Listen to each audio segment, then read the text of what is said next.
नमस्कार दर्शक बंधु मो हातरंधा चैनल को आपण मानक अनेक अनेक स्वागत करुछि। दर्शक बंधु आपण माने तो निश्चिंत भाव में घरे कंचा लंका रखिथिबे काहेकि ना एई कंचा लंका हेउछि आम ओडिया घरर पछ ठेला। आपण माने भाबुथिबे एई पछ ठेला कोन? आज्ञा भात सहित जेते प्रकारर व्यंजन थाउ ना काहेकि सांगरे टिके अणपाणी माने कंचा लंका रे जे कोनोसी चकटा हेउ बा आंबुल देकी कंचा लंका देकी चकटा हेउ बा रसुण देकी चकटा हेउ केवल तार बास्ना रे भात आपे आपे पेट को पळेइबो। आ एई कंचा लंका को नै मोर जणे व्यूअर्स हलुआ प्रस्तुत करबा को रिक्वेस्ट करिसेंती। आ तांको नाटी को मु स्क्रीनशॉट नै एई ऊपर देखाउछि आपण माने देखि नियंतु। आ तांको ना हेउछि मामा मंगराज। जदि आपण मानको एमिति किछि रेसिपी दरकार थाए तो आपण माने मध्य मते कमेंट बॉक्स रे जणाई परिबे। तो चलतु डेरी न करी वीडियोटी को आरंभ करिबा। तो एठी देखंतु एठी जेहेतु आमे कंचा लंकार हलुआ बनाउचे सेति आमको कंचा लंकार आवश्यकता अछि। एठी मु नेइची हमर जो पकोड़ा मिर्ची माने पकोड़ा पई जो लंका व्यवहृत हुए सेया को मु नेइची। एठी मु 300 ग्राम रो कंचा लंका नेइची। खुआ एठी मु नेइची 100 ग्राम रो आ पनीर नेइची 100 ग्राम रो। ता सहित 10-12 टी काजू को खंड करके नेइची। किछि बादाम को मध्य मु नेइची 10-12 टी काजू सहित 10-12 टी बादाम ता सहित किछि किशमिश आउ सनफ्लावर सीड्स नेइची सूर्यमुखी रो मंजी आउ किछि गुजराती गुंड। तापरे एठी देखंतु कंचा लंका गुडी को मु भल भाबरे 2-3 थर धोई नेइची। धोई की ताको टिके टाउल रे पोछि नेइची। तापरे एबे हमें कोन करबा ना कंचा लंका रे जो डेंफो गुडी को ताको हमें छुरी सहायता रे काटी नेबा। तापरे ताकू एमती 2 खंड करि नबा। मु केमिति काटुची आपण माने देखंतु। एमिति करिले जेतोळे हम हलुआ बनेबा हलुआटी जेमती राग न लागिवो।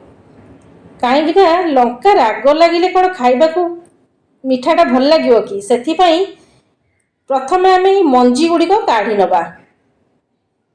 काहेकि ना ए लंकार मंजी गुडी को ही अधिक राग थाए। तो एबे एई भली भाबरे मु जेमती करूची आपण माने देखंतु। जो माने नुआ सिखुछंती रोसेई से माने मध्य देखंतु गोटे नुआ आ यूनिक रेसिपी हबो। घरे गेस्ट भी आसले से माननकु भी करके देई परिबे। तो एई भली भाबरे मु सब गुडी को एमती चिरी नेइची आ तार मंजी गुडी को सफा करि नेली। एई देखंतु ठीक एई भली भाबरे आपण माने लंका को एमती करिवे। तापरे एठी मु नेइची 100 ग्राम रो पनीर ताकू आमे एमती गोटे ग्रेटर नेकी सेथिरे आमे ग्रेट करि नबा। आपण माने चाहिए ताकू हाथ रे मध्य क्रॉस करि परिबे किंतु एमिति करले सबु इक्वली हबो आउ हमकु हलुआ रे पकेइबा को इजी हबो। तो गोटे कटोरी रे नेले एमती गोटे फुल कटोरी होउची। ता सहित एठी मु खुआ को मध्य नेइची। खुआ एमती हाथ रे धरिले मध्य झड़ी पड़ुची। आपण माने ताको हाथ रे मध्य करि परिबे। एबे खुआ मध्य हमर 100 ग्राम नेइची। तो सेई सेम कटोरी भली गोटे कप होइची। एठी देखंतु गोटे कड़ाई गरम करि नेइची। सेथिरे एई लंका को मु पकेइ नेउची। लंका को एमती पकेइ की 3-4 मिनिट पर्यंत ताको एमती फुटेइ नबा। तापरे आमे 3-4 मिनिट पर फुटी टिके भल से फुटी जीवो। फुटी गला पर ताको आमे एमती गोटे प्लेट को काढी नबा। मु जो प्रोसेस रे करूची आपण माने एई प्रोसेस रे करिले हलुआटी बहुत टेस्टी लागिवो। टिके भी आपण जानि परिबेनी जे एटा कंचा लंकार हलुआ बोली। एबे आमे एई जो पानीटा अछि ए पानीटा को आमे चेंज करि नबा। एबे आमे आउ थरे पुणी भल पानी दबा। एई सेम प्रोसेस मु 3 थर करिची। आपण माने देखिकिरी करिवे। 2-3 थर एमती मु भल भाबरे फुटी गला परे ताको काढी किरी रिपीट करिची। टोटल मु एठी 3 थर करिची। एई देखंतु। आ आपण माननको अनुरोध वीडियोटी जदि टिके भी भल लागिथिबो गोटे लाइक करिवे शेयर करिवे आ चैनल रे नुआ आसुतले चैनल टी को सब्सक्राइब करिवे। एबे देखंतु एई कंचा लंका को मु गोटे एमती स्ट्रेनर रे रखी दउची। ताको भल भाबरे आमे ठंडा पानी रे टिके धोई किरी रखि नेबा। तापरे एठी देखंतु मु किछि बादाम नेइची। से बादाम को आमे टिके काटी नबा। बादाम को काटी नवा काजू तो मु खंड करके नहीं जाइए। तो एबे एठी देखंतु हमर बादाम को मु काटिकी रखी देइछि। एबे ए जो कंचा लंका को मु भल भाबरे धोई देइथिली ताकू रखीथिली।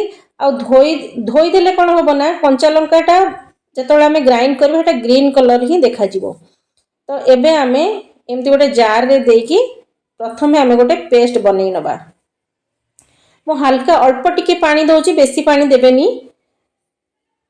केवल ग्राइंडर जार को हमर बुलेइबा पई हमर एमती मु ब्लेंडर रे आको ब्लेंड करिवि। तो सेति पई कि टिके अल्प टिके मु पानी देइछि, बेसी देइनी।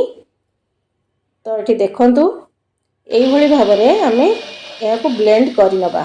तो एठी देखंतु बहुत बढ़िया से ब्लेंड हो जाइछि। तो एबे मु या को काढी नेउछि। एठी देखंतु हल्का टिके दरदरा रखिबे, माने टिके टिके जेमति दरदरा रहथिवो। ए देखि परछनी मु आपण मानको स्पून रे देखौछि हल्का टिके टिके दरदरा अछि। पाटी के टिके कंचा लंका बाजिले भल लागिवो खाइबाकू। ए देखंतु एबे हमें गोटे कड़ाई नै जिबा, सेथिरे गोटे चामच मु घियो देइछि। सेथिरे हमें ए जो ड्राई फ्रूट गुडी को काटी के रखिथिले ताकू पकाइबा।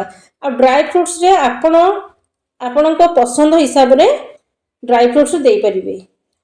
माने जेमती काजू हो किसमिस हो खाली देले चलिबो, नचेत जदि अधिका किछि दबा को चाहुछंती बादाम को मध्य टिके दरदरा गुंड करिकि देई परिबे। जहाँ आपणो बागे थिबो देबे। ए ड्राई फ्रूट्स देले टिके पार्टी रे हमर हलवा सहित लागिले टिके खाइबा को बहुत भल लागि थाए। तापर एठी देखंतु मु आ बड़ चामच रे घियो देली। तापर ए जो टिके रखिथिबा लंका को हमें पक्के देले। तापरे ताकू हमें भल भाबरे एमती कसी नेबा, माने जेमती हमर मसला कसा हुए सेही भली भाबरे कसीबा। ए देखंतु तार पानी अंश गुडी को पूरा सुखिबा पर्यंत हमें या को कसीबा। तो एठी देखंतु मु टिके ढांकुनी बंद कर देइथिली 3-4 मिनिट पर्यंत। तापर आपण मानकु देखाउची यार कलरटा केमती देखा जाउची आपण माने जानि परथिबे। ए देखंतु एबे टिके तार पानी अंश सुखी गला परे सेथिरे मु ए जो ग्रेट करिकि रखिथिबा पनीर को पकाई कि लंका सहित भल भाबरे मिक्स करि नबा। तापरे खुआ को पकाई नेबा। दुईटा जाक मु एठी सम परिमाण रे देइची। केवल कंचा लंका हमर 300 ग्राम नेइची।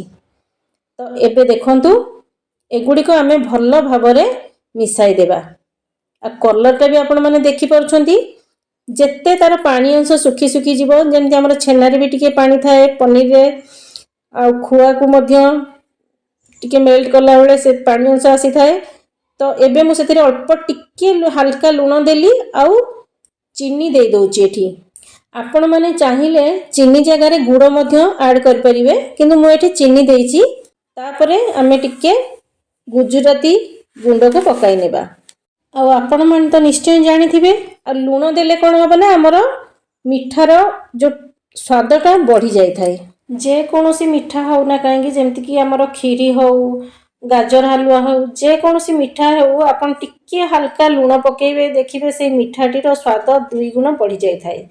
तापरे एबे हमें सेतिरे एई भाजी की रखिथिबा ड्राई फ्रूट गुडी को पकाई नेबा। तापरे ताकू भल भाबरे मिसाई देबा। एतिकी बेले हमें ड्राई फ्रूट टा पकेइले कोन होबो ना ड्राई फ्रूट रो क्रंचीनेस टा जमा जाई न थाए। आउ हलवाटा खाइला बेले गोटे गोटे बाइट हमको ड्राई फ्रूट रो बहुत भल लागि थाए खा चोबेइबाकू। ए देखंतु आर पानी अंशटा टिके कमी गला परे मु आपण माननकू देखाउची। ए देखंतु एबे हमर हलवाटी बहुत सुंदर देखा जाउची। आपण माने जानि पारुथिबे केते सुंदर होईची। आउ साइड रु मध्य घियो छाडलानी आपण माने जानि पारुथिबे। एबे हमर हलवाटी पूरा परफेक्ट रेडी हो जाइची। एबे मु आपनकू सर्व करके देखाइबी। ए देखंतु प्रथमे मु ताकू गोटे कटोरी को काढी नेउची। एमती गोटे धळा प्लेट रे मु नेइची, आपण माने आपण मानक हिसाब रे नै परिबे। एमती टिके सजेई नेबा। जो बादाम को मु काटी के रखिथिली ताकू बादाम रे टिके सजेई नेबा। जेहेतु कंचा लंकार हलवा करछे तो साइड रे टिके कंचा लंका न देले कोन सुंदर लागिवो।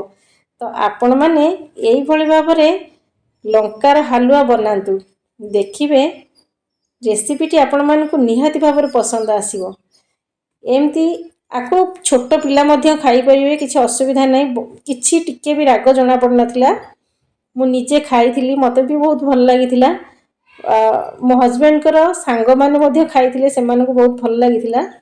आपण माने निहाती भाबरे एमती गोटे यूनिक हलुआ बनांतु, खांतु। केमती लागिला मते कमेंट निश्चय करंतु। आशा करछि रेसिपीटी निहाती भाबरे आपण मानकु पसंद आसीथिबो। जदि वीडियोटी पसंद आसीछि ताले गोटे लाइक करिदेबे आ शेयर करिदेबे। चैनल रे नुआ आसुथिले चैनल टी को निश्चय सब्सक्राइब करिदेबे। तो फ्रेंड्स देखा हबो मोर आ गोटे एपिसोड रे आ गोटे नुआ रेसिपी सहित। रहुछि नमस्कार, जय जगन्नाथ।